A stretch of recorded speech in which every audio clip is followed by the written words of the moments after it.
much.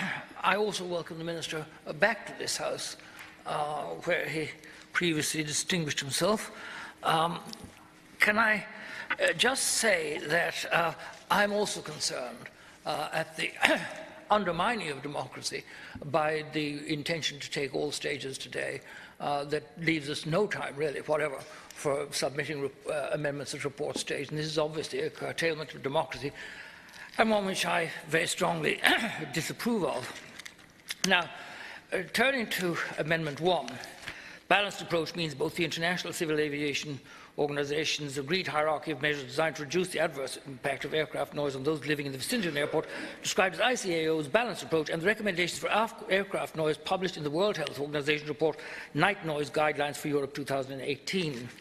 And that was produced at the whim or the instruction of the environmental ministers of the EU. Now, I think it's worthwhile looking at. One of the most significant things there is the World Health Organization's report. And I think it's worth putting on the record in the House exactly what this states.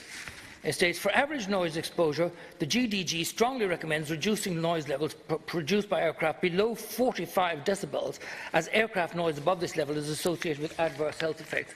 And the Minister may not recollect this, but I actually put on the record the last time that when you get up, the difference between 45 and 55, it's not just a 10 unit increase, it's a massive increase. And when you get up to 60 decibels, it's vast. It's about 16 times what's recommended. For night noise exposure, the GDG strongly recommends reducing noise levels produced by aircraft during nighttime below 40 decibels, as aircraft noise above this level is associated with adverse effects on sleep. So it's a health issue. To reduce health effects, the GGG strongly recommends, now they don't say recommends, they say strongly recommends, that policymakers implement suitable measures to reduce noise exposure from aircraft in the population exposed to levels above the guideline values for average night noise exposure. For specific interventions, the GGG recommends implementing suitable changes in infrastructure. One of the people from whom I received the text of this was a resident in the area affected by the high levels of noise, and this is what he says about his family, and his family have been living in the area for some time. While the lowering of the limits may have some consequences for the DAA, and we all accept that, and the management of air traffic at the airport, it is imperative that the health and well-being of the communities living close to the airport are fully considered. As a local resident and father of a young family who already experience sleep disruption from aircraft noise on an almost nightly basis. This is the lived experience of the people in this area. A man with children has to cope with children who are unable to sleep because of the noise of the aircraft. I find the rather disingenuous, unbalanced and frankly arrogant approach taken thus far by Minister Ross, the DAA and their supporters in relation to the new runway and this bill very unsettling indeed. And I'd like to point to another of the amendments that are included in this group, and it is amendment number 14, that deletes page 11, lines 2 to 4, and that's section 9, subsection C, subsection 2C. And this reads as follows.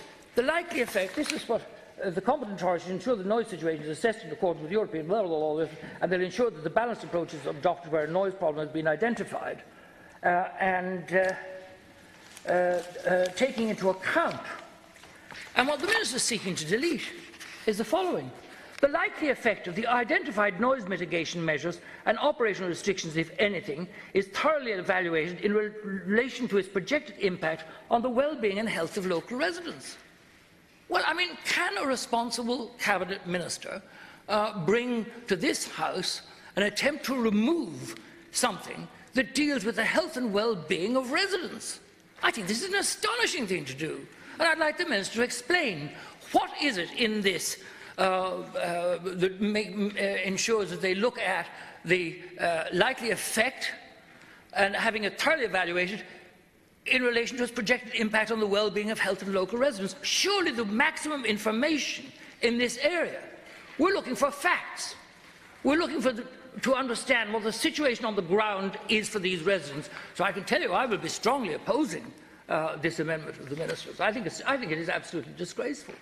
And I don't understand how a Cabinet Minister can have so little regard for the health and well-being of constituents. And I'm also very surprised if Fianna Fáil doesn't come on board on this area, because I know the Senator Daly, who's here representing them, gave all kinds of promises to the people in St Margaret's what he wouldn't do and all the rest of it. Let's see a bit of action here tonight.